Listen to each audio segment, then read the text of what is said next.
2절 말씀은 항상 그랬듯이 사도 바울 편지의 첫인사예요. 이제 한번 해나 한번 읽어줄까요? 찾았어요, 해나? 그러면 대준이가 읽어주세요. 디모데전서 1장 1절 2절 읽어주세요. 시작. 우리 구주 하나님과 우리의 소망이신 그리스도 예수의 명령을 따라 그리스도 예수의 사도된 바울은 믿음 안에서 참 아들된 디모데에게 편지하노니. 자, 나왔다. 믿음 안에서 참 아들된 디모데에게 편지하노니. 그 아들의 동그라미 치고 디도 플러스 디모데 적어주세요. 그래서 성경 66권 중에 목회 서신은 딱 2개입니다. 뭐 3개죠. 디모데 전서, 디모데 후서, 디도서. 이렇게 읽어주세요. 하나님 아버지와 그리스도 예수 우리 주께로부터 은혜와 긍휼과 평강이 내게 있을지어다. 네.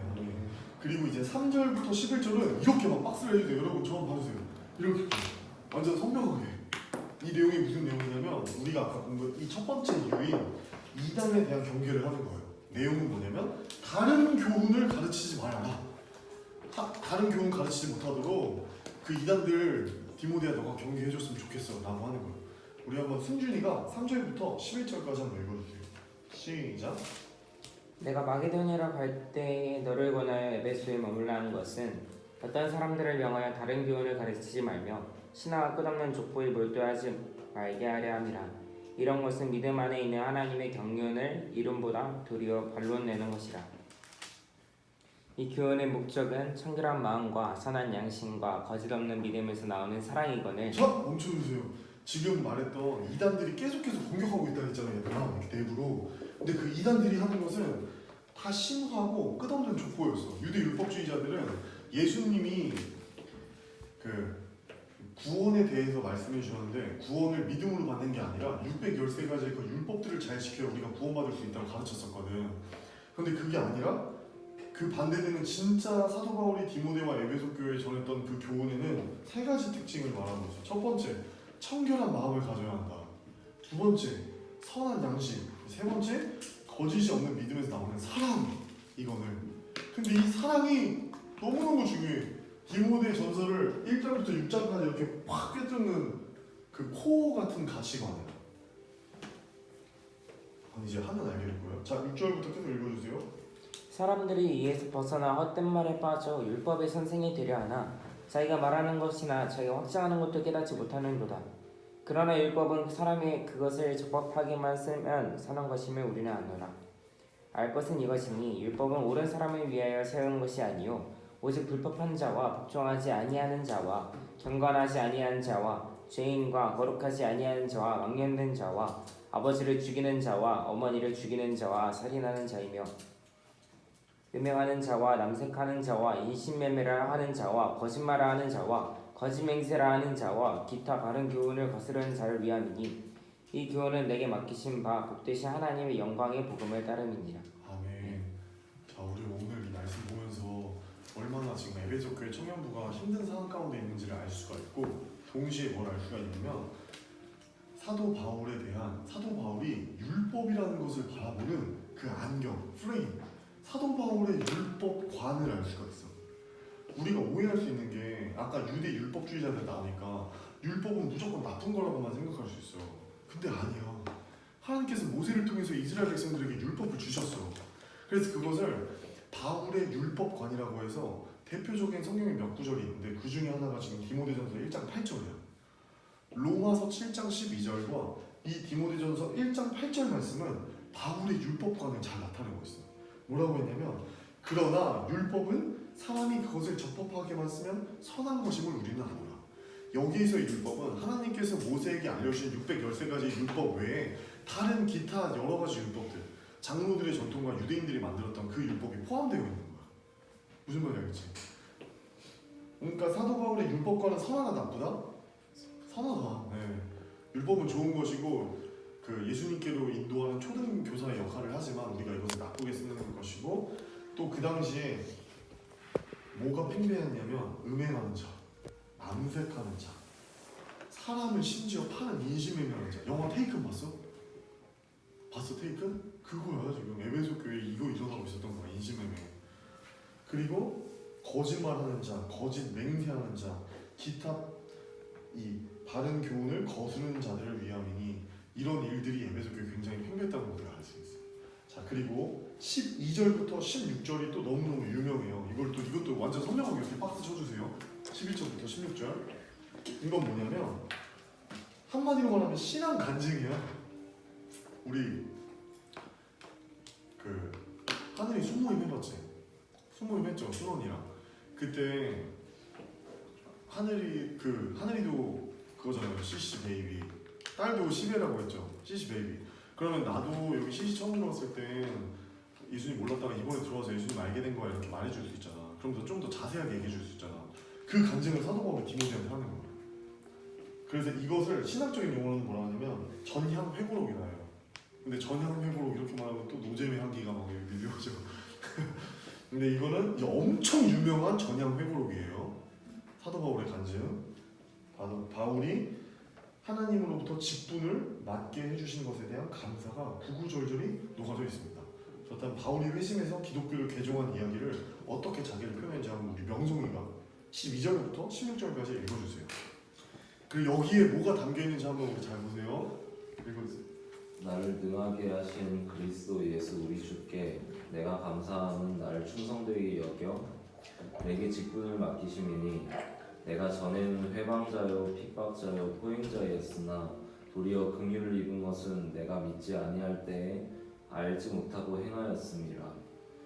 우리 주의 은혜가 그리스도 예수 안에 있는 믿음과 사랑과 함께 넘치도록 풍성하였도다. 이보다 모든 사람이 받을 만한 이 말이여 그리스도 예수께서 죄인을 구원하시려고 세상에 임하셨다 하였도다. 죄인 중에 내가 괴순이라. 그러나 내가 긍휼을 입은 까닭은 예수 그리스도께서 내게 먼저 1절 오래 참으심을 보이사 후에 주를 믿어 영생 얻는 자들에게 본이 되게 하려 하심이니라. 아멘. 이 사도 바울의 전향 회고록이 성경에 몇 곳에 나와요. 이제 갈라디아서에서도 나오고 또 이 디모데전서에서도 나오는데 사도 바울의 간증에는 항상 뭐가 있냐면 하나님 창조주 하나님 앞에 선 피조물로서 겸손함이 항상 녹아져 있어요. 근데 우리 삶에도 항상 우리가 예배 시간과 내가 또 기도할 때 그리고 우리가 말씀을 묵상하면서 나아갈 때 반드시 필요한 그 마음가짐과 태도가 겸손이에요. 내가 죄인 되었다는 것을 고백하면서 하나님께 나아갈 때 정말 저는 그런 것 같아요. 제가 영적으로 무뎌져 있는 것 같고 하나님의 음성이 잘 들리지 않는 것 같고 마음이 답답할 때도 예배 시간에도 뭔가 하나님 만나고 싶어서 예배로 갔는데 너무 하나님과 멀어진 것 같을 때도 어떤 고백을 할 때 성령님이 마음 가운데 가장 많이 역사하시냐면 제가 죄인 된 것들을 목록들을 생각하면서 솔직하게 하나님한테 회개할 때 그때 가장 많은 은혜를 하나님께서 주세요. 사도 바울은 늘 자기가 단 한 번도 자기의 어떤 신학적인 교리를 펼치고 싶었던 적도 없었고 사도 바울이 늘 하고 싶었던 건 뭐냐면 힘들어하는 교회들과 처음에 예수님을 전했던 그 사람들이 여러 가지로 인하여서 여러 가지 장애물로 하나님 앞에 바로 서지 못하고 신앙이 흔들리려고 할 때 그들의 신앙을 바로 잡아주려는 것 그리고 우리가 하나님 앞에 바로 서 있어야 된다는 그 사랑의 편지 그것만을 계속 사도 바울은 말하고 싶었던 거예요. 그런데 오히려 오늘날은 우리는 또 이 사도 바울의 글을 읽으면서 여러 가지 자기의 생각을 곁들인 신학관이나 또 여러 가지 많은 말들을 이야기하는데 우리가 본받아야 될 것은 사도 바울은 신학자가 아니라 목회자였어요. 영혼을 사랑하고 하나님 앞에 그 영혼들이 바로 설 수 있도록 도와주는 사람. 이 겸손함이 저와 여러분에게 있길 축복합니다. 네. 그리고 이제 17절은 하나로 동그라미 해놓으시고 디모데 전서에는 총 3번의 송영이 나와요. 이제 저도 성경 공부하기 전에 이런 거 아예 몰랐어요. 근데 참 신기한 거였는데 지금 저희는 한국어로 읽지만 이 편지들이 헬라어로 돼 있었겠죠 그 당시에. 그럼 이 헬라어는 그 어떤 편지를 쓰고 그 마지막에 송영이라는 그 상투 말미 뭔가 어미 같은 걸 붙여. 근데 그 디모데 전서에 담기는 송영의 특징이 뭐냐면 하나님에 관한 성품들을 막 담아놨어 사도 바울이. 그러면 이 3번의 송영이 나오는데 그 첫 번째가 바로 17절인 거예요. 한번 우리 읽어볼까요? 이건 제가 읽어볼게요. 영원하신 왕, 곧 썩지 아니하고 보이지 아니하고 홀로 하나이신 하나님께 존귀와 영광이 영원 무궁하도록 있을지어다. 아멘. 이런 성령들로 찬양 만들면 너무 좋겠죠. 꼭 시편 같지 않아요, 여러분? 이게 이제 딱 3번이 나와요. 자, 그리고 18절부터 20절은 뭐냐면 이제 그 디모데가 알고 있는 그 후메네오와 알렉산더에 관한 이야기를 하고 넘어가요. 그 이단으로 다시 그러니까 하나님께로 돌아왔다 다시 사탄에게 넘겨준 이단들이 있는데 그 이단들에 대해서 언급을 합니다. 한번 18절부터 20절을 우리 가은이가 한번 읽어줄래요? 시작. 아들 디모데야, 내가 내게 이 교훈으로서 명하노니 전에 너를 지도한 예언에 따라 그것으로 선한 싸움을 싸우며 믿음으로 착한 양심을 가지라. 어떤 이들은 이 양심을 버렸고 그 믿음에 관하여는 파산하였느니라. 그 가운데 후메네오와 알렉산더가 있으니 내가 사탄에게 내준 것은 그들로 훈계를 받아 신성을 모독하지 못하게 하려 함이라. 아멘. 이 이단들을 지금 사도 바울은 뭐라고 표현하냐면 양심을 버리고 믿음을 건하여 파산한 사람들이 있는데 구체적으로 후메네오와 알렉산더가 있었고 그런데 그와 반면에 디모데는 믿음과 착한 양심을 가지고 내가 너를 예전에 지도했던 그 말씀을 기억하고 선한 싸움을 싸워라. 영적 전쟁을 하라는 거야. 우리에게 항상 영적 전쟁이 있는데 우리도 선한 싸움을 싸워야 될 줄 믿습니다. 네. 미국 가기 전에 우리 영성이도 기도해야 돼. 스바스 나와서 기도해야 돼. 우리 상속에서 혼자 기도하면 너무 기도하기 쉽지 않잖아요. 저도 집에서 혼자 기도할 때 있어요. 근데 제가 혼자 자기 전에 기도할 때 감사하죠, 물론. 너무 감사해요. 근데 제가 혼자서 이 기도할 때랑 또 스바스에 이렇게 나와서 청년부 예배 때 같이 함께 합심 기도할 때 이 누리는 뭔가 그 뭐라 해야 될까? 영적인 파워. 그 힘이 더 다른 것 같아. 왜냐면 하나님 공동체를 너무 사랑하시거든. 저 혼자 있을 때도 은혜를 받을 때가 있어요. 근데 그 폭포수 같은 은혜는 굉장히 드물어 잠잠하게 하는 것이지. 이 기도의 자리를 사모해야 돼요. 아멘? 그래서 이 기도의 자리 아까 2장 2장입니다. 2장 1절부터 7절이 이 중보기도에 관한 것이었어요. 이거 이제 패스할게요. 아까 읽었으니까. 두 번째 기록 목적입니다. 자, 그리고 8절 하나만 동그라미 해주세요. 우리 2장 장제목이 뭐였죠? 여러분 처음 봤어요. 중보기도와 남자와 여자. 근데 이 남자들은 어떻게 해야 될지 하나님 8절, 우리 사도 바울은 8절에 하나만 하고 이제 나머지 여자가 훨씬 많아. 9절부터 15절인데 이제 드디어 저희가 하고 싶었던 거 성경 읽다가 오해할 수 있는 것들 있잖아. 그걸 이제 풀어주는 시간 가져볼게요. 근데 저 에어컨 좀 한번 틀어주세요. 우리 한번 9절부터 15절을 우리 예은이가 한번 읽어줄 수 있어요? 9절부터 15절 시작. 또 이와 같이 여자들도 단정하게 옷을 입으며 소박함과 정절로서 자기를 단정하고 까만 머리와 금이나 진주나 값진 옷으로 하지 말고. 잠깐 여기까지. 여기서 뭘 알 수 있냐면 여러분 그 에베소 교회 여자 성도들의 이때 성향이 어땠냐면 외적 단장이 굉장히 지나쳤던 거예요. 그 배경이. 그래서 외적 단장이 지나친 에베소 교회 성도 여성들에게 외적 단장이 아니라 이 내적 단장과 해산할 것을 권했던 거예요. 사도 바울이. 더 마음을 단장하는 것이 중요하다. 계속 읽어주세요. 10절. 오직 선행으로 하기를 원하노라. 이것이 하나님을 경외한다 하는 자들에게 마땅한 것이니라. 여자는 일체 순종함으로 조용히 배우라. 이거 무슨 말이야? 여자는 일체 순종함으로 조용히 배우라. 와, 이거 성경 말씀인데 좀 이상한 말 나왔어요? 자, 그럼 12절 또 읽어주세요. 시작. 여자가 가르치는 것과 남자를 주관하는 것을 허락하지 아니하노니 오직 조용히 할지니라. 암흑의 김 장로님께서 이제 그 권사님에게 이 말씀을 보여주시는 거예요. 앉아보세요. 여자가 남자를 주관하는 것을 허락하지 않습니다. 오직 조용히 하세요. 이거 하나님 말씀이라고 말하면은 이제 서프라이즈 이러면 안 돼요. 최악의 말씀을 잘못 해석한 사례인 거예요. 자, 이게 왜 그런지 한번 배워보도록 할게요. 11절과 12절은 그 기독교의 핵심적인 관심이 절대 아니에요. 이 당시에 어떤 상황이 있었냐면 그 당시에 헬라 문화와 헬라인들의 관습을 알아야 되는데 예배당에서도 예배당뿐만 아니라 모든 공회에서 남자들은 맨 앞에 가고 여자들은 그 뒤에 자리도 못 앉고 서 있었어요. 그러니까 여자들을 굉장히 경시하는 문화가 헬라에 굉장히 강했던 거예요. 고대 사회보다 맞았어요. 옛날에 이스라엘 백성 모세 당시 때는 이스라엘뿐만 아니라 이집트에서도 여자는 거의 가축과 같이 해당돼서 인구를 셀 때 조사도 안 했어요. 왜냐면 가축이랑 같이 취급했거든요. 여자를 그냥 아이를 낳는 기회. 그렇게 경시하는 문화가 많았었는데 이 당시 헬라 문화에서는 그래도 그런 것들이 남아 있었고 가축 정도는 아니지만 여자가 남자보다 완벽히 계급적으로 낮은 상태였어요. 근데 사도 바울은 뭘 하고 싶은 거냐면 얘들아, 사도 바울은 이 에베소 교회뿐만 아니라 3차 전도 여행 때 이 터키 에베소 전 개척했잖아. 빌립보 교회 개척할 때도 다른 교회 개척할 때도 다 복음은 목에 칼이 들어와도 전했어.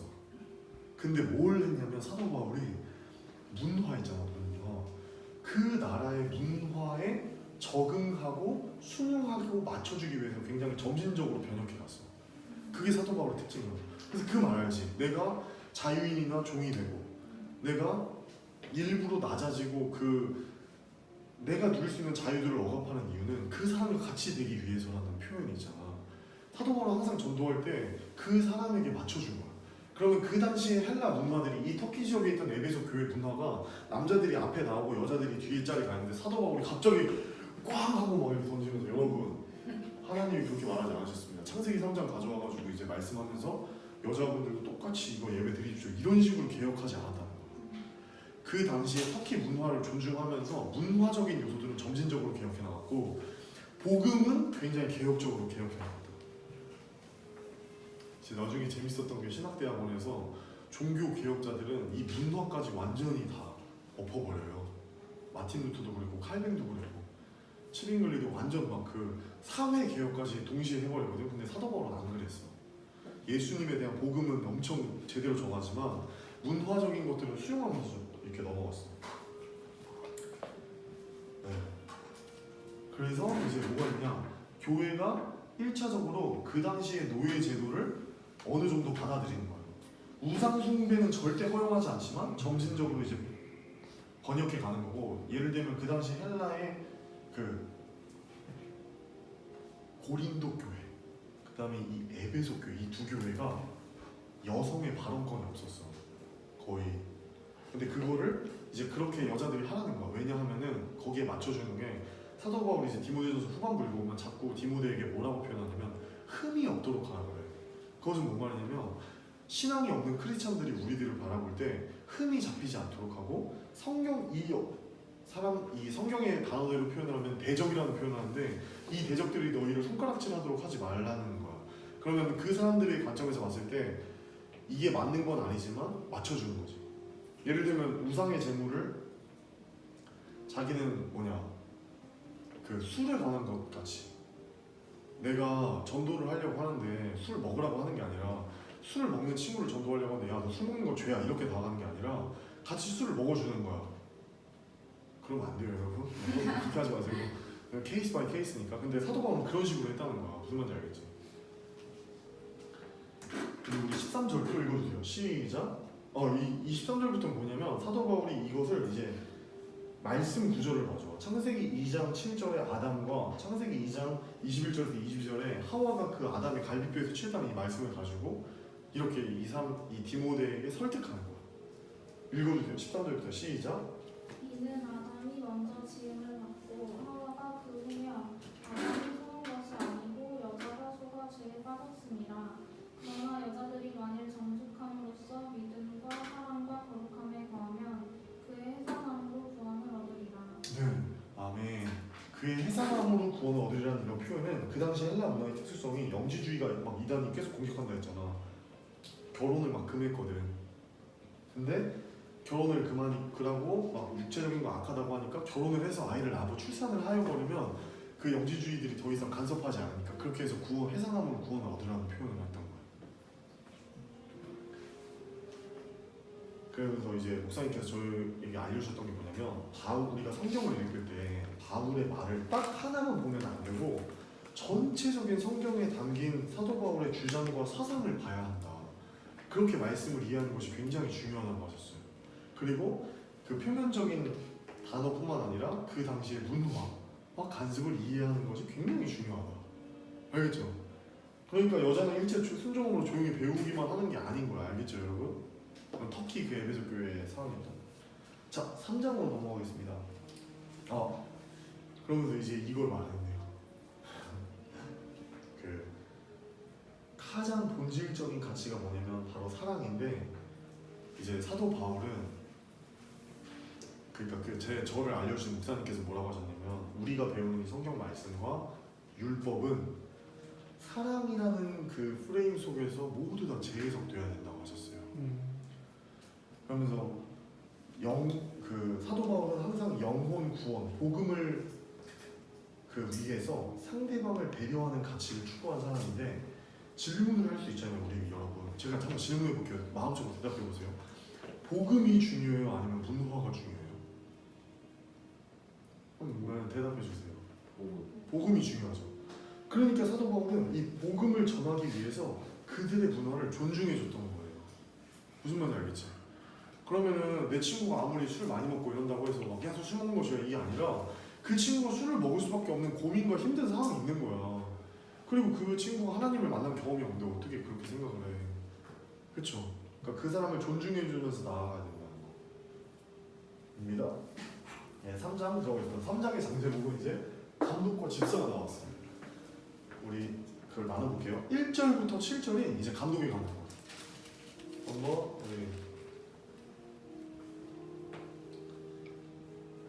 우리 명성이가 한번 읽어주세요. 3장 1절부터 7절.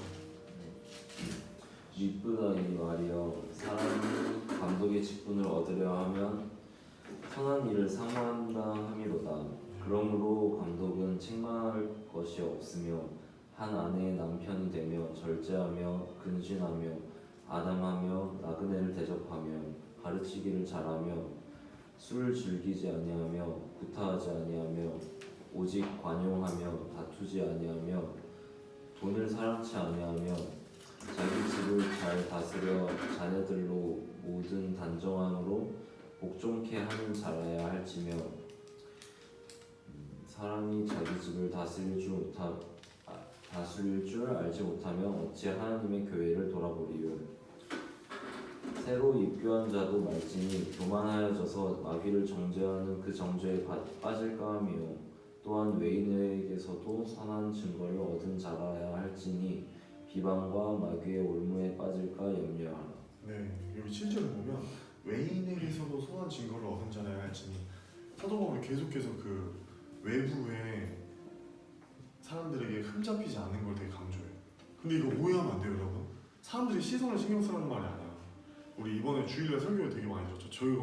저에게 주시는 너무 은혜 많이 받았는데, 사람의 시선을 신경 쓰면서 사람에게 칭찬받고 사람의 말에 좌지우지되기보다 하나님의 말씀에 내가 어떻게 평가받고 하나님은 나를 어떻게 바라보실지, 하나님을 기쁘시게 하는 삶을 살아야 되는 거거든요.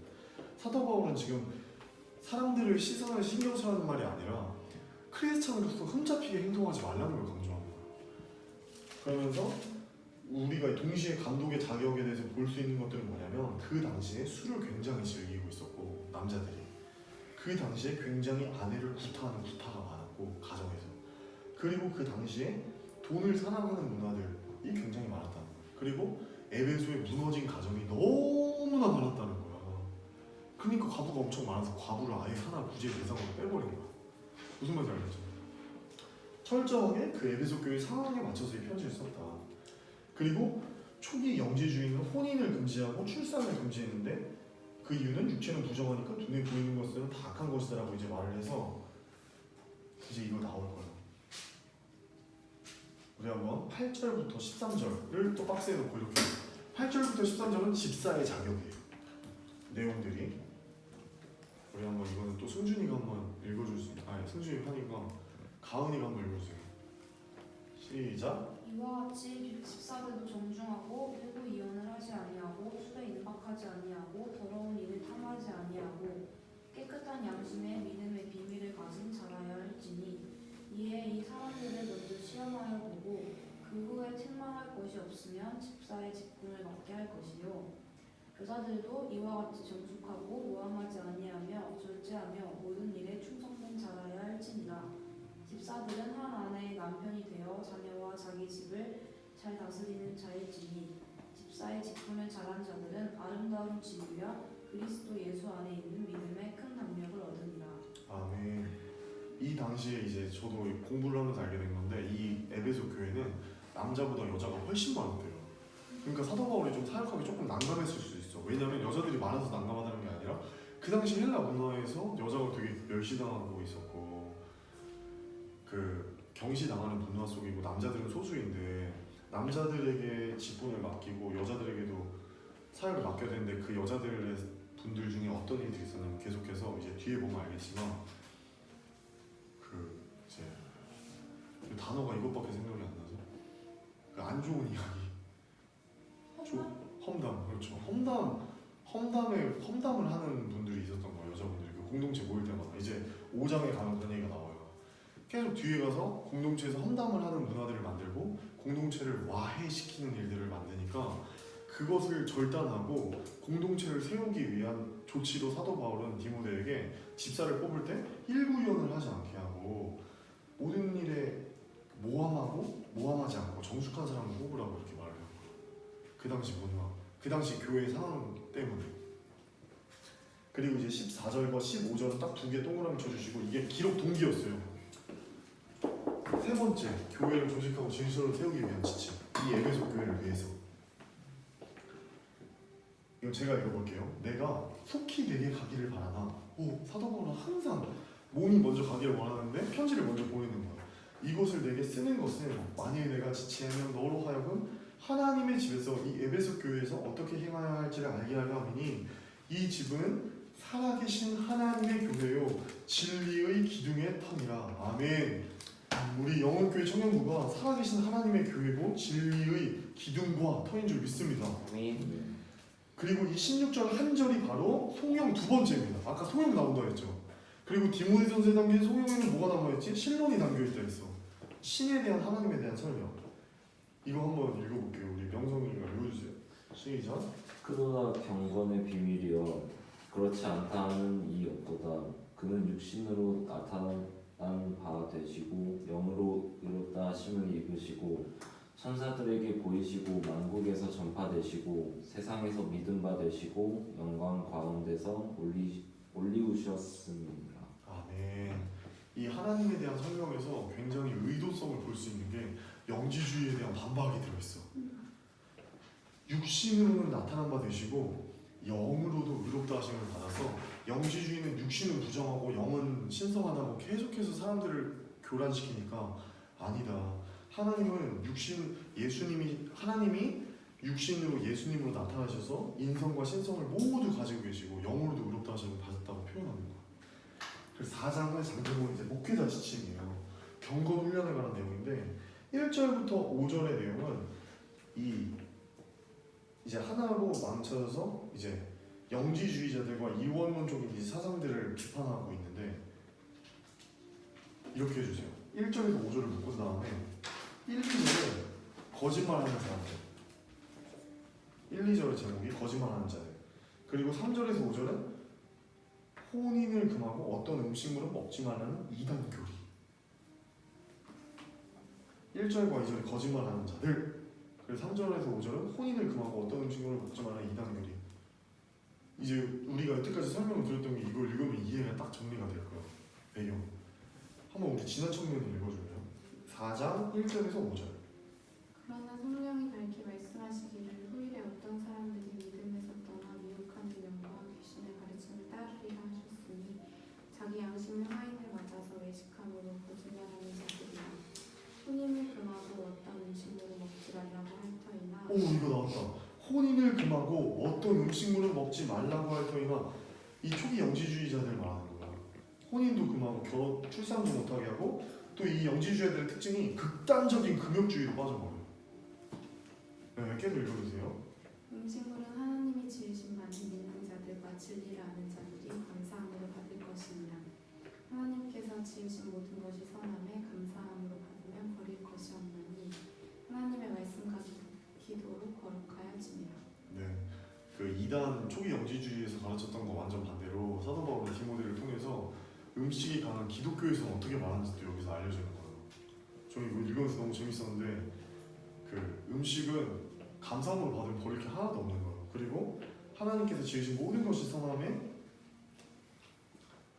그 음식에 나쁜 것이 있다는 것이 아닌 거예요. 막 이걸 먹고 이거 먹지 마라. 왜냐면 어떤 음식물을 먹지 말라고까지 이제 거기서 했으니까. 여호와의 증인은 막 이제 피곤은 안 된다고 말 가르치잖아요. 그래서 친구 중에 맨날 여호와의 증인 있던 친구는 막 피곤 이럴 때막 진짜로 나 들었는데 막 종영이 피곤하고 이러고 군대도 안 가려고 감옥 가고 막 이러잖아. 그렇게 극단적 금욕주의자들 이단이 오늘날뿐만 아니라 그 당시에도 있었던 거야. 자, 그 다음에 이제 6절부터 10절인데요. 이것이 아까 우리가 읽었던 경건훈련입니다. 그래서 여기서 우리가 꼭 제가 한번 읽어볼게요. 내가 이것으로 형제를 깨우치면 그리스도 예수의 좋은 일꾼이 되어 믿음의 말씀과 내가 따르는 좋은 교훈으로 양육을 받으리라. 망령되고 허탄한 신화를 버리고 이 영지주의와 유대율법주의를 버리고 경건에 이르도록 디모데야 너 자신을 연단해라. 주모야 육체의 연단은 약간의 유익이 있으나 경건은 범사에 유익하니 금생과 내생의 약속이 있으니라. 아까 없었던 명성이랑 이제 해나를 위해서 다시 한번 설명할게요. 이게 중요하니까. 제 존경하는 간사님께서 이렇게 설명해 주셨어요. 주모야 하나님이 큐티를 통해서 우리 해나에게 말씀을 주시고 은혜를 주시죠. 명성이한테도 이제 미국 가는 1년 여정 동안 어떤 마음가짐과 태도로 임해야 되는지 명성이가 말씀을 주실 거 아니에요. 명성이가 그 말씀을 듣고 싶은데 그 하나님의 은혜도 중요하지만 좋은 그릇을 만드는 것도 되게 중요하다고 하셨어요. 간사님. 그러면서 아침 모임과 그 아침 기도 훈련을 되게 강조하셨는데 저는 딱 이 그릇 이거예요. 우리가 하나님의 너무 귀한 은혜를 받기 위해서 좋은 그릇을 마련해야 된다는 거예요. 그래서 경건의 모양이 중요하다. 명성이 네. 좋습니다. 그리고 이제 11절 너는 이것들을 명하고 가르치라.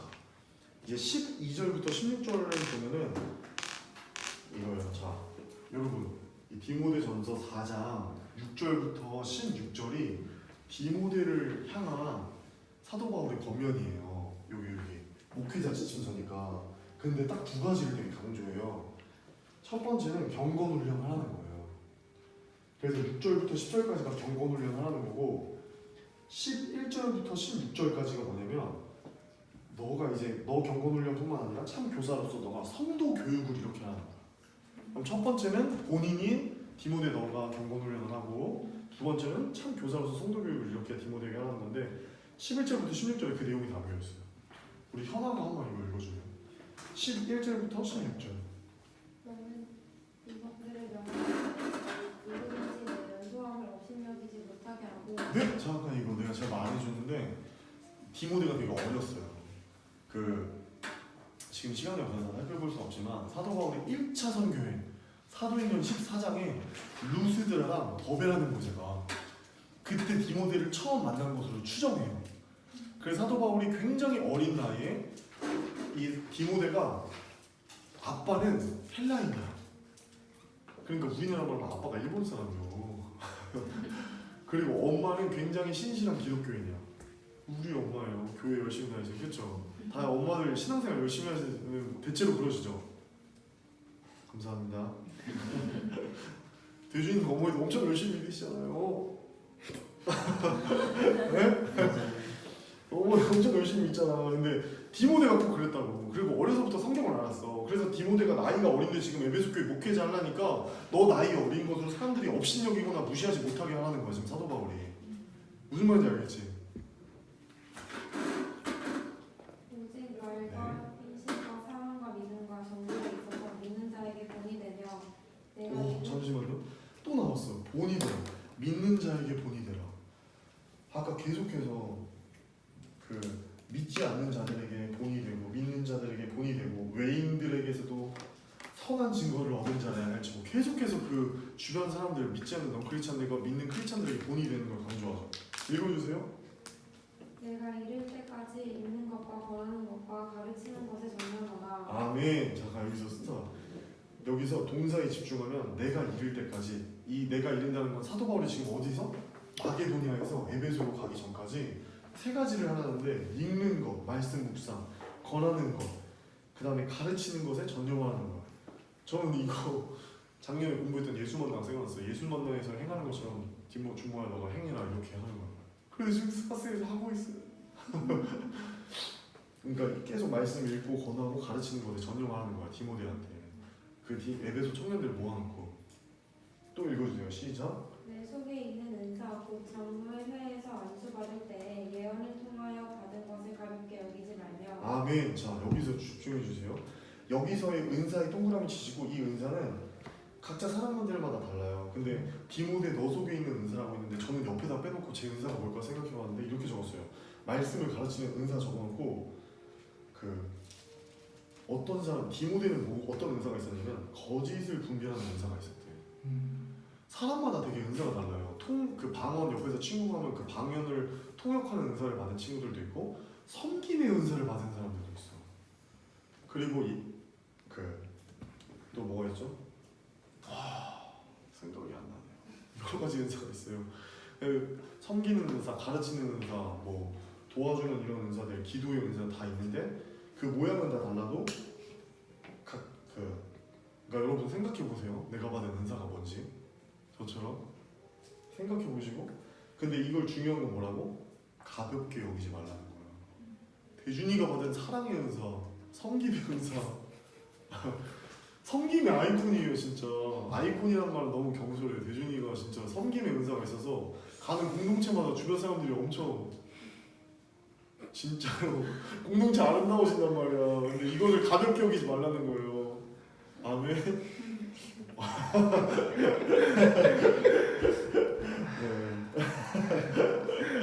네. 그리고 계속 읽어주세요. 시작. 15절. 이 모든 일에 전력하여 너의 성숙함을 모든 사람에게 나타나게 하라. 아멘. 내가 내 자신과 가르치는 살펴 이 일을 계속하라. 이것을 행함으로 내 자신과 내게 듣는 자를 구원하리라. 아멘. 지금 너무 감사해. 14절에 말씀하셨던 디모데야, 너의 속에 있는 은사를 가볍게 여기지 말고 첫 번째, 두 번째, 너의 성숙함을 모든 사람에게 두 번째, 이 모든 일에 전심전력하고 가볍게 여기지 말고 첫 번째, 두 번째, 이 모든 일에 전심전력하고 그래서 이 전심전력하면 모든 성숙함이 너에게 나타나고 세 번째 뭐냐? 너가 너 자신과 가르침을 살피면서 이 일을 계속하라는 거야. 스바스 영혼교회 떠나도 계속 하라는 거예요. 아멘. 여러분 섬기는 은사 있으면 계속 섬기는 은사로 섬기라는 거예요. 그리고 내가 기도의 은사가 있으면 계속해서 생각나는 사람들 위해서 중보기도 하고 가르치는 은사면 가르치는 사람으로 기도하는 자는 기도하는 자로 구제하는 자는 구제하는 자로 계속해서 자기의 은사를 가볍게 여기지 말고 전심전력하시기를 축복합니다. 네. 이것을 행함으로 너 자신과 중모 너와 너에게서 듣는 자들 이 청년들을 약속해 주셨어요. 사도바를 구원하리라. 아멘. 자 5장입니다. 5장은 다양한 성도들에 대한 테러가 나와. 저는 이제 5장이 또 너무 재밌었어요. 왜냐면 제가 이거 옛날에 상콤 하기 전에 이 5장을 읽을 때 굉장히 질문이 많았거든요. 이거 뭔 소리요? 이거 뭔 소리요? 막 궁금한 것들이 많았는데 이제 공부를 하고 나니까 이게 좀 이해가 됐어요. 그래서 배경이 있는데 뭐냐면 자 읽어볼게요. 1절과 그 2절 이제 보면 다양한 성도들이기에 각 계층에 맞는 다양한 방식이 있지만 이제 공통적인 것은 가족에게 하듯 사랑과 성실로 해야 한다. 이게 바로 이 디모데전서 5장에 담긴 중심 사상이에요. 여기 보면 이제 막 늙은이 나오고 젊은이 나오고 늙은 여자 나오고 젊은 여자 나오고 참 과부 나오고 그냥 과부, 젊은 과부 나오고 되게 다양한 사람들이 나오는데 그 사람들을 대하는 태도는 다르게 해야 돼. 디모데 너가 그 사람 공통적인 게 있다. 뭐냐? 가족처럼 대해라. 그래서 사랑하고 사랑과 성실로서 행해라. 이게 5장에서 계속 5장의 속에 흐르고 있는 중심 사상인 거야. 사랑해라. 자, 1절, 2절을 우리 명성이가 한번 읽어주세요. 안 읽은 사람 없죠? 해나 읽어주세요. 늙은이를 꾸짖지 말고 권하되 아버지에게 하듯하며. 자, 여기서 멈추고 이 늙은이는 늙은이라고 해석하지 마시고 나이든 남자 성도라고 이제 저희가 써놓고 이제 읽으면 좋아요. 나이든 남자 성도들한테는 조심스럽게 권면을 하는 거야. 그죠? 나보다 나이 많으신 어른들한테 가가지고 막 꾸짖으면서 이게 뭔 소리요? 디모데 나이 어리니까 사도 바울이 이렇게 디테일하게 알려주는 거야. 걱정돼서 나이 많으신 늙은 분들에게는 그 꾸짖지 말고 권하되 아버지에게 하듯하며. 네. 그리고 계속 젊은이에게는 형제에게 하듯하고 네 동성이나 또래 남자들에게는 형제에게 하듯 가까이 하는 거야 가족처럼. 자 그리고 늙은 여자 어른들에게는 나이 많은 여자 성도들에게는 어머니에게 하듯하며 네. 젊은 여자에게는 온전히 깨끗함으로 자매에게 하듯하라. 친가족 누나나 여동생처럼 순수하게 대하라는 거예요. 참 과부인 네. 과부를 존대하라. 자 이제부터 그 3절부터 자 이거 장절을 나눠보겠습니다. 5장에서는 1, 2절은 그 다양한 성도들을 어떻게 대해야 될지에 대해서 딱 말하고 3절부터 8절은 과부, 참 과부를 이렇게 존중해주는 방식에 대해서 설명을 해요. 3절에서 8절 참 과부를 존중해주는 방식. 그리고 9절부터 16절에서는 명부에 올릴 과부의 조건과 역할에 대해서 말하는데 이거 너무 말 빠르죠? 적어줄게요. 1, 2절 나누고 3절에서 8절 나누고 9절에서 16절 나누는데 이것은 이제 그 4명의 다양한 늙은 남자, 늙은 여자, 젊은 남자, 젊은 여자 다양한 성도들을 어떻게 대해야 될지 나오고 3절에서 8절은 참 과부를 존중해주는 방식, 참 과부를 존대하는 방식에 대해서 나오고 9절에서 16절은 명부의 그 명단이라는 게 있어요. 과부 명단. 이거 이제 설명해 줄게 이따가. 과부 명단에 올릴 과부의 조건과 역할. 그러니까 명부에 올릴 만한 과부의 조건이나 역할이 뭔지.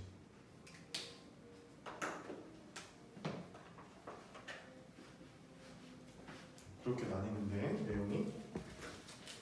3절부터 읽어주세요. 아직 다 적고 읽어주세요.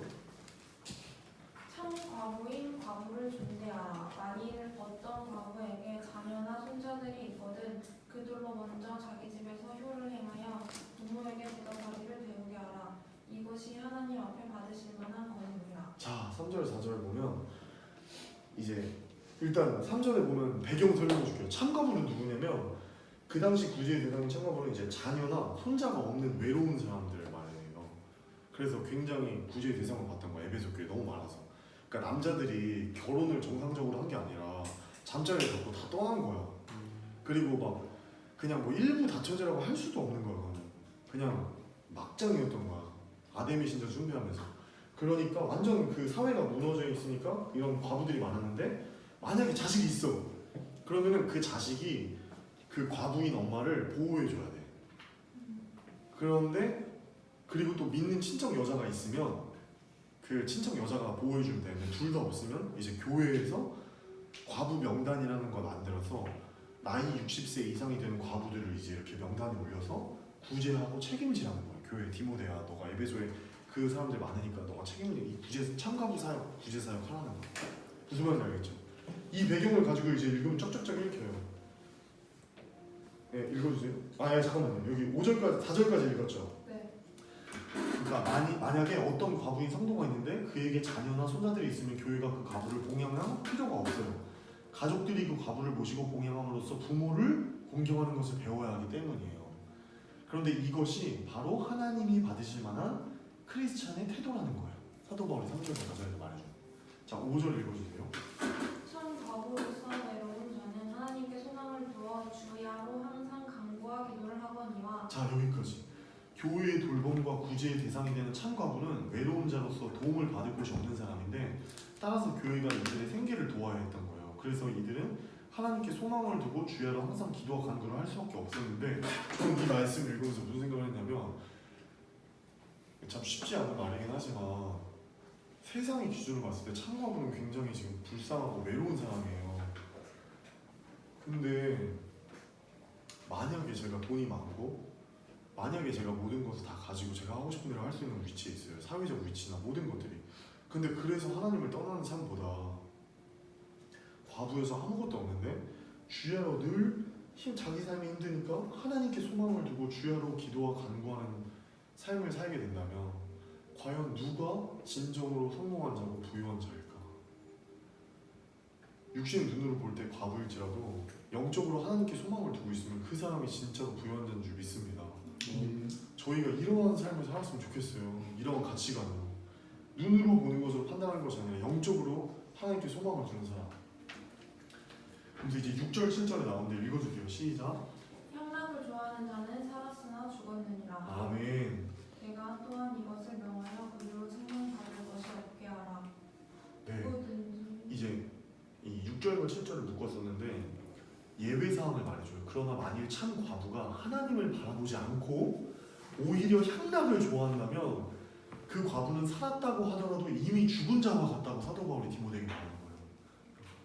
그리고 바울은 디모데에게 3절에서 지금 5절까지 읽었던 말씀의 가르침대로 과부들이 책망을 받지 않는 사람이 되도록 가르칠 것을 지금 강조하고 있는 거예요. 무슨 말인지 알겠죠? 8절 이제 드디어 나옵니다. 읽어주세요. 시작. 누구든지 자기 친족 특히 자기 가족을 돌보지 아니하며 믿음을 배반한 자요 불신자보다 더 악한 자니라. 아멘. 저희 가정이 되게 중요한 것이 이 5장에 계속해서 나와 있어요. 뭐 디모데 과부뿐만 아니라 디모데도 목회자로서 사역을 해도 가정을 정말 바로세우는 게 너무 중요해요. 자, 9절 이제 9절부터 16절은 뭐냐면 여기 보면 바울이 말하는 참 과부는 누구인가? 여러분 과부 누군지 궁금하죠? 제가 아까 다 미리 말했잖아. 근데 이제부터 나와. 그래서 해나 깨고 읽어주세요. 시작. 과부로 명부에 올릴 자는 나이가 60이 덜 되지 아니하고. 자, 멈추고 1번 해주세요. 1번 조건. 참 과부는 누구인가 질문에 대한 첫 번째 60세 넘은 사람. 2번은 여러 번 결혼하지 않은 사람. 한 남편의 아내였던가 아니면 남편과 사별했던 상태에 있는 사람들. 그래서 이런 점에서 어떤 과부가 교회에 만약에 과부의 명단에 딱 들어갔다는 것은 뭘 의미하냐면 그 여자분이 재혼을 포기한다는 것을 의미해요. 그럼 교회에서 재정을 들여서 그분을 책임져 달라는 거예요. 그래서 세 번째 조건은 뭐냐면 참 과부에게는 선행의 증거가 있어야 된다는 거예요. 그게 10절에 나오는데 제가 읽어볼게요. 아니 9절 10절 한번 해나 다시 읽어주세요. 아니 제가 읽을게요. 자, 과부로 명부에 올릴 자는 나이가 60이 덜 되지 아니하고 1번, 2번 한 남편의 아내였던 자여야 되고 자 3번 선한 행실의 증거가 있어야 되는데 자녀를 양육하거나 혹은 나그네를 대접하거나 성도들의 발을 씻어주거나 이 성도들의 발을 씻었다는 건 실제로 밭을 씻었다는 것이 아니라 구제하고 섬겼다는 그 관용적인 표현인 거예요. 그리고 혹은 환난 당한 자들을 구제하며 모든 선한 일을 행하는 자여야 할 것이요. 여기까지. 그리고 이제 뭘 말해주면 덥지. 나도 왜 덥지?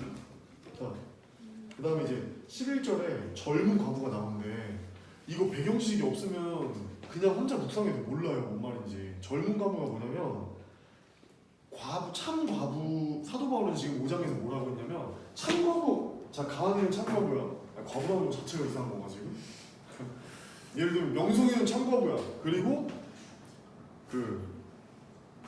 승준이는 그냥 과부야. 이렇게 해서 우리 교회에 과부 명단이 있습니다. 제가 만들겠습니다. 이 과부 명단에 올라갈 사람들 정하겠습니다. 명성이 올라가고 승준이 땡, 대준이 땡 이렇게 했어.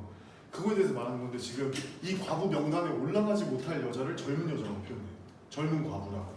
그럼 이 배경 지식을 갖고 읽으면 젊은 과부는 읽어주세요. 우리 대준이가 한번 읽어줄래요? 시작.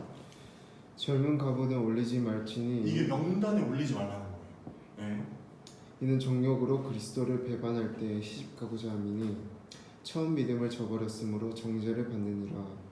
또 그들은 게으름을 일으켜 집집으로 돌아다니고 게으를 뿐 아니라 쓸데없는 말을 하며 일을 만들며 마땅히 아니할 말을 하나니. 오, 대준이 한번 대답해 주세요. 이 사도 바울이 지금 이 젊은 과부는 명단에 올리지 말라고 했는데 그 이유들을 3개를 이렇게 말했어요. 게으름, 네. 쓸데없는 말. 네. 근데 제가 바보 같아요. 제가 다 말해버렸어요. 설명을 하려고 했는데 근데 여기서 이제 배워볼 건 뭐냐면 젊은 과부가 사도 바울이 지금 정욕으로 그리스도를 배반하고 재혼한 것을 바울이 이렇게 언급했잖아요. 이거는 사도 바울의 상상에 의한 이론적인 진술이 아니라 이러한 일이 실제로 일어난 것을 알고 있었기 때문에 쓴 거예요. 그리고 그래서 이것을 실제로 일어난 것을 알고서 말하는 경험적인 진술이고 바울은 사탄에게 돌아간 젊은 과부가 실제로 있었다는 것을 이미 알았다는 거예요. 그리고 쓴 거예요. 저는 이게 제일 궁금했어. 그러니까 젊은 과부가 정욕으로 그리스도를 배반할 때 시집가고자 함이니 그죠? 뭔 소리요? 이게 무슨 말인지 잘 몰랐었는데 이게 그런 말들이에요. 실제로 젊은 과부들이 자꾸 집집마다 돌아다니면서 공동체에 와해하는 이야기들하고 신앙을 다 저버리고 시집가면서 그런 사람들을 다시 남자들을 만나고 이렇게 했다는 거예요. 그런 사람들은 과부 명단에 올리지 마라. 올리지 마라. 교회 돈으로 도와주지 말아라. 그리고 이제 마지막 16절에는 하나 이제 또 예외 조항을 내두는데 이게 바로 만일 믿는 여자에게 과부 친척이 있거든 자기가 도와주고 교회가 짐지지 않게 하라. 이는 참 과부를 도와주게 하느니라. 이 말은 무슨 말이냐면 참 과부라고 할지라도 과부 명부에 아까 참 과부의 조건 3가지 있었지. 기억나? 뭐였지? 60세 이상. 그렇지. 네, 그쵸. 이 3가지 있었잖아요. 거기 명단에 들어가면 참가부잖아. 근데 이 조건에 들어가면 참가부라 할지라도 예외가 있어요. 명단에 올리지 말아야 될 예외. 뭐냐면 믿는 여자 친척이 있으면 올리지 말라는 거야. 왜냐면 교회가 너무 많은 사람들을 다 이 조건에 든다고 도와주면 교회가 너무 부담스럽잖아. 그러니까 믿는 여자 친척이 한 사람이라도 있으면 그 가족 안에서 가족으로 돌볼 수 있도록 행하는 거야. 그 말이에요. 16절에. 만일 믿는 여자에게 과부 친척이 있거든 자기가 도와주고 교회가 짐지지 않게 하라. 이는 참과부를 도와주게 하려 함이라. 참과부의 자격이 되는 여자에게 믿는 여자 친척이 있는 경우에는 교회에서 부담의 짐을 지우지 말아야 한다. 교회는 부양해줄 가족이 전혀 없는 참과부를 돌봐줘야 하기 때문이다. 네. 이렇게. 그다음에 이제 17절부터 20절은 이제 박스 해주시고 드디어 장로가 나왔습니다. 우리 영혼교회 장로님들을 뽑는 기준이 뭐야 될까? 그 자격에 대해서 말하는데요. 우리 승준이가 한번 읽어주세요. 17절부터 20절. 시작. 잘 다스리는 장로들은 배나 존경할 자로 알 때 말씀과 가르침에 수고하는 이들에게는 더욱 그래야 할 것이니라. 성경에 일렀을 때 곡식을 밟아 떠는 소의 입에 망을 씌우지 말라 하였고 또 일꾼이 그 삭을 받는 것은 마땅하다 하였느니라. 장로에 대한 고발은 두세 증인이 없으면 받지 말 것이요 범죄한 자들을 모든 사람 앞에서 꾸짖어 나머지 사람들로 두려워하게 하라. 아멘. 이 당시에 뭐가 있었냐면 사도 디모데가 사도 바울은 그걸 우려했던 거야. 리더를 세워서 장로를. 그러면 이 장로들에 대해서 계속해서 뒤인 얘기가 너무 많으니까 그 사람들을 무너뜨리고 다시 장로가 세우지 못하도록 막 하는 와해되는 지도자의 권위, 리더의 권위가 쓰지 못할까봐 두세 사람의 증인이 없으면 그 고발들을 조치하지 말도록 하고 존중하고 존경해주는 태도를 취할 것을 굉장히 강조해요. 그리고 신명기 25장 4절에 이거 말씀 인용한 건 뭐 말이냐면 곡식을 밟았다는 소의 입에 망을 씌우지 말라. 또 일꾼이 그 삭세 받는 것은 마땅하다. 사역자나 장로님들이 일했을 때 그거에 대한 보상을 해주는 것이 마땅하다고 하는 거예요. 이 말씀이 목회자들의 교회 이제 헌금으로 그 목회자를 부담해주는 말씀 구절이기도 해요. 구약에는 훨씬 더 많고 그런 구절이 레위인을 복무하는. 자, 그 다음에 이제 21절부터 23절은 디모데에게 바울의 엄한 명령 5가지가 나와요. 그러면 하나님 제가 읽어볼게요. 가은이가 한번 읽어주세요. 21절부터 23절 시작. 하나님과 그리스도 예수와 택하심을 받은 천사들 앞에서 내가 오니 명하노니 너는 편견이 없이 이것들을 지켜 아무 일도 불공평하게 하지 말며 1번 불공평해 하지 말고 아무에게나 경솔히 안수하지 말고 2번 이제 종소리 안수하지 말고 다른 사람의 죄에 간섭하지 말며 3번 죄에 간섭하지 말고 내 자신을 지켜 정결하게 하라. 4번 내 자신을 지켜서 정결하게 하고 5번째 읽어주세요. 이제부터는 물만 마시지 말고 내 위장과 자주 나는 병을 위하여는 포도주를 조금씩 쓰라. 디모데가 어렸을 때부터 위장병이 있었던 걸 사도 바울이 알았던 거예요. 그래서 그것을 위해서 물만 먹는 건 도움이 안 되니까 포도주도 조금씩 먹으라고 되게 구체적으로 진짜 쓰고 있어요. 디테일해요. 24절부터 25절은 뭐냐면 밝히 드러날 죄와 선행입니다. 읽어주세요. 가은이가. 네. 어떤 사람들의 죄는 밝히 드러나 먼저 심판에 나아가고 어떤 사람들의 죄는 그 뒤를 따르나니 이와 같이 선행도 밝히 드러나고 그렇지 아니한 것도 숨길 수 없느니라. 네. 여러분 이 말씀을 읽으면서 이제 좋은 질문이 있는데 매일의 여러분 삶을 살아가는 동기가 뭐예요? 라는 질문을 던질 수 있어요. 나 자신한테. 먼저 한번 적어보세요. 매일의 삶을 이끄는 동기가 무엇인가? 나는 내 일상 매일의 삶을 살아가는 그 삶을 이끄는 동기가 무엇인가? 왜냐하면 지금 24절과 25절에서는 결국에는 모든 것이 드러날 것이라는 사실을 진리라고 이제 사도 바울이 선포를 하고 있는데, 결국에 그러니까 이런 거야. 지금 영성이가 나를 속일 수 있어. 그리고 이 자리에 있는 사람들을 속일 수 있고, 가족들도 속일 수 있어. 사실 나 자신도 내가 속일 수 있어요. 그런데 누구는 못 속인다는 거냐면 하나님은 절대 못 속인다는 거야. 왜냐면 하나님은 그 마음과 중심을 살피시기에 24절과 25절의 말씀대로 이 사실을 우리가 믿는다면 매일의 삶을 이끌 동기가 무엇이라고 도전하냐면 하나님 앞에 정결함. 이 사실을 믿는 사람은 하나님 앞에 정결함을 가지려고 노력할 수밖에 없는 거야. 그죠? 왜냐하면 어느 땐가는 반드시 심판이 있는 거 알기 때문에, 감추어진 모든 것이 다 드러나는 것을 알기 때문에. 이거는 개인적으로 묵상해 보세요. 그리고 이제 마지막 6장입니다. 종과 부자들인데, 우리 그런 얘기 많이 들어봤지. 그 크리스찬 됐을 때 막 부자 되면 되나 안 되나, 그렇지 않아요? 그런 질문들 많이 하지 않아요? 그거 여기 되게 잘 나와 있어요. 하나님은 부자가 되라고 하실까 되지 말라고 하실까? 상관없이 다시. 네? 상관없어요. 하나님은 부자를 되지 말라고 하신 적 없어요. 그리고 부자가 되면 뭐를 염려하시는 거냐면, 예수님이 그렇게 말하셨잖아. 부자가 천국에 가는 것이 낙타가 그 바늘 구멍에 들어가는 것만큼 더 어렵다고, 그것보다 더 어렵다고. 그 이유는 우리가 돈을 사랑하게 되면은 일만하게 뿌리기 때문에 자꾸 미혹을 받아서 하나님을 떠나버리고 믿음을 떠나버리게 된다는 거야. 세상에서 좋은 것들 많이 갖게 되어버리니까. 그런데 하나님께서 그렇다면 디모데에게는, 디모데야 너희 에베소 교회 분명히 부자 있을 거란 말이야. 그럼 부자들한테 어떻게 가르쳐야 되는지 말해줬어. 그게 바로 17절이랑 18절 말씀이에요. 우리가 부자들에게 재물을 어떻게 사용해야 될지 교육이야. 그래서 이게 바로 부자들의 십계명이라고 불려요. 성경에서. 거기 먼저 읽어볼까요? 17절과 18절. 우리 영성이가 한번 읽어주세요. 시작. 17절 18절이요? 네.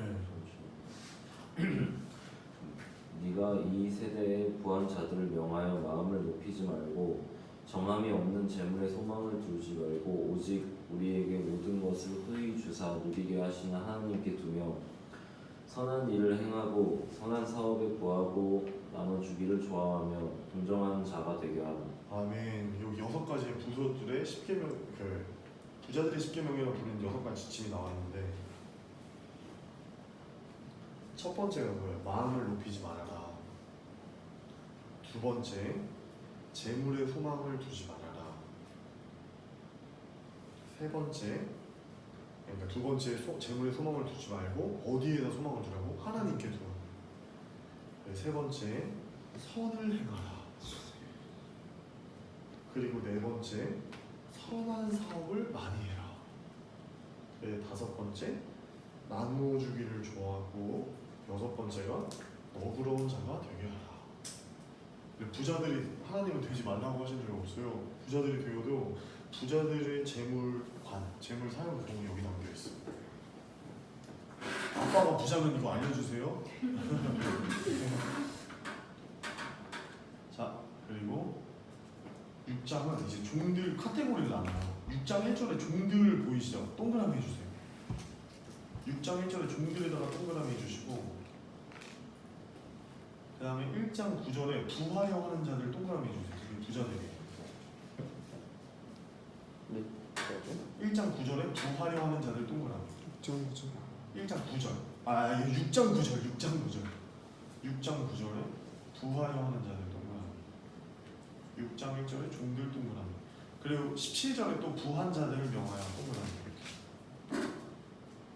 그래서 조금 이거 부자들에 대한 말을 쫙 모아주고 종들에 대한 말을 쫙 모아주고 하면 좋았을 텐데 좀 띄엄띄엄 해놨어요. 사도 바울이.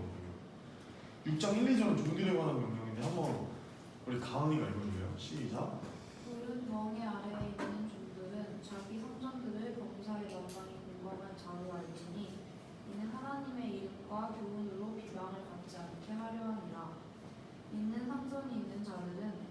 상전을 형제라고 가볍게 여기지 말고 더 잘 섬기게 하라.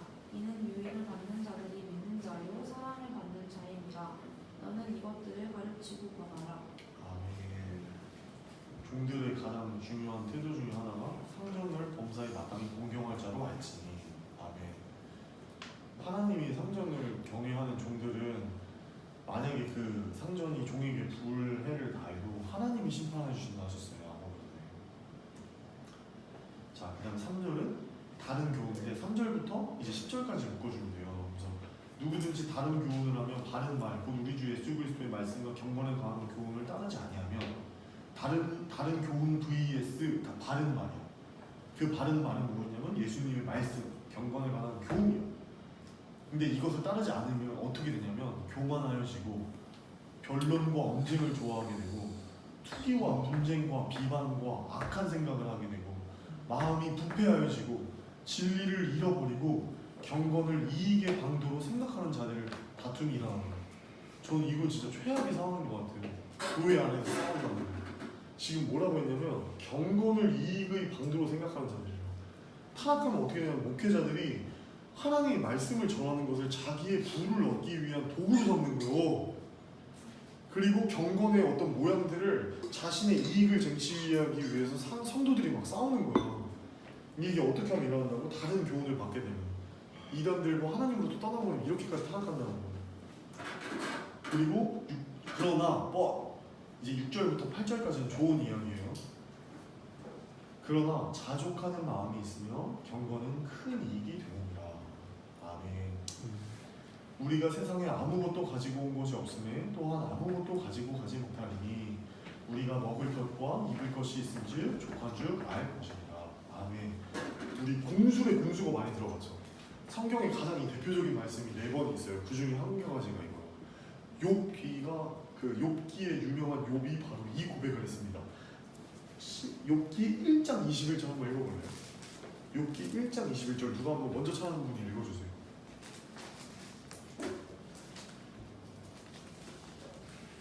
우리 청년부에도 막 누구나 좋은 영향을 받는 사람 있잖아. 와, 저 누나 진짜 믿음 좋다.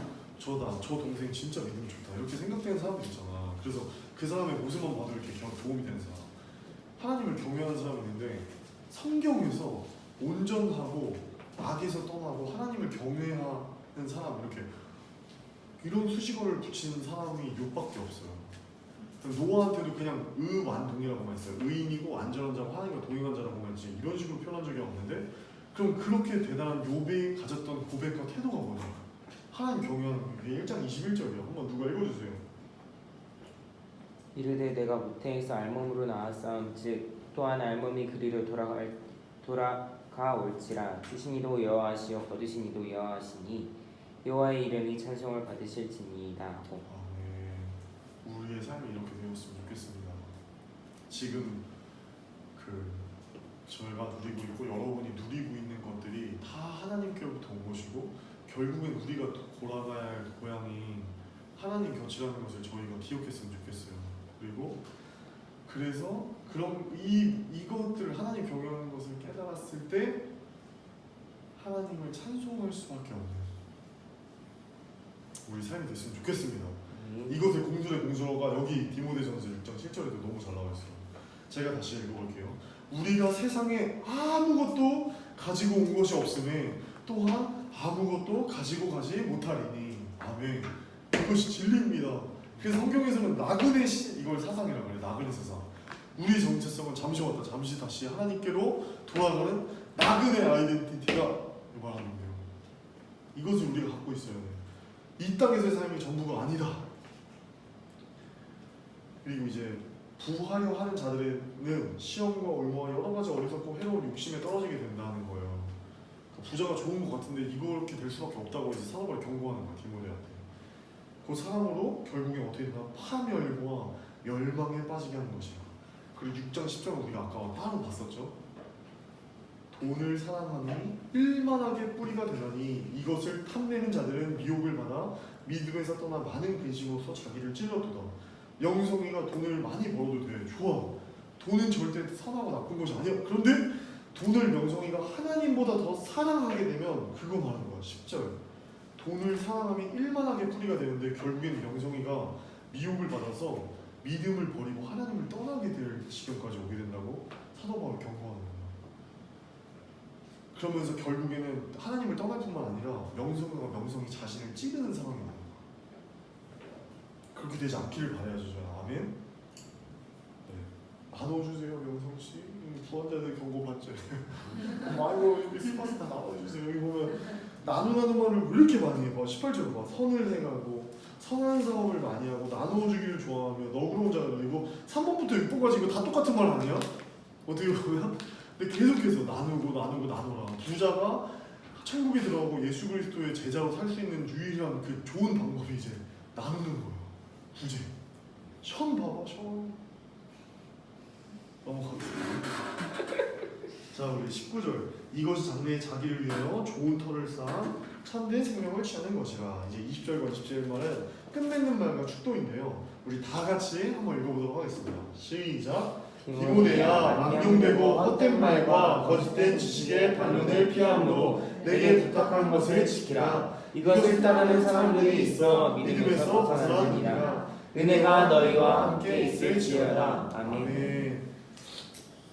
이제 디모데 전서를 우리 오늘 배워봤는데 디모데 전서는 지금 망령되고 헛된 말과 디모데야 준모야 망령되고 헛된 말과 거짓의 지식의 반론을 피함으로 내게 부탁한 것을 지키라. 오늘 이 6가지 여러 가지 부탁한 것들을 배워봤어요.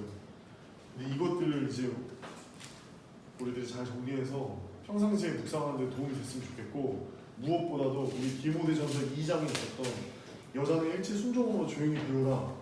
여자가 가르치는 것 남자 주관하는 거 허락하지 않는다. 오직 조용히 해라. 이런 말들이 오해되지 않고 잘 이제 풀어서 설명해 줄 수 있었으면 좋겠어요. 알겠죠? 제가 기도하고 마치겠습니다. 하나님 감사합니다. 사도 바울이 너무나 사랑하고 아꼈던 디모데를 향해서 에베소 교회 청년들이 하나님께로 나아올 수 있도록 어떤 태도와 자세로 임해야 될지를 알려주는 이 목회 서신에 대해서 공부했습니다. 또 너무나 많은 이야기들과 내용들을 접했는데 하나님, 이 이야기들 중에 오늘 이 시간 저희에게 주신 분명한 메시지와 말들이 있을 줄 믿습니다. 그 받은 말씀과 깨달음이 하나님 깨달음으로만 그치지 않을 수 있도록 도와주시고, 저희가 하나님께 기도하오니 저희 삶에서 하나님 순종이라는 열매를 맺을 수 있도록 도와주시옵소서. 저희가 돈을 사랑함이 일만하게 뿌리가 되는 것을 삶으로 실천할 수 있도록 도와주시고, 저희가 부자가 되지 않아도 저희의 재정을 나누고 저희가 선을 행하고 나누기를 즐겨하는 저희들이 될 수 있도록 도와주시고, 하나님 모든 다양한 성도들을 대하는 디모데의 모습을 본받아서 저희들이 우리 주변에 있는 사람들을, 가족들을 가족처럼 내 주변의 이웃들을 사랑하고 다양한 성도들을 지혜롭게 대하는 저희들이 될 수 있도록 도와주시옵소서. 주의 성령님께서 도와주실 것을 믿으며 이 모든 말씀 예수님의 이름으로 기도합니다. 아멘. 네, 오늘 마치겠습니다. 저희가 보통 9시 반에 끝나요. 9시 반. 크리스마스 7시에서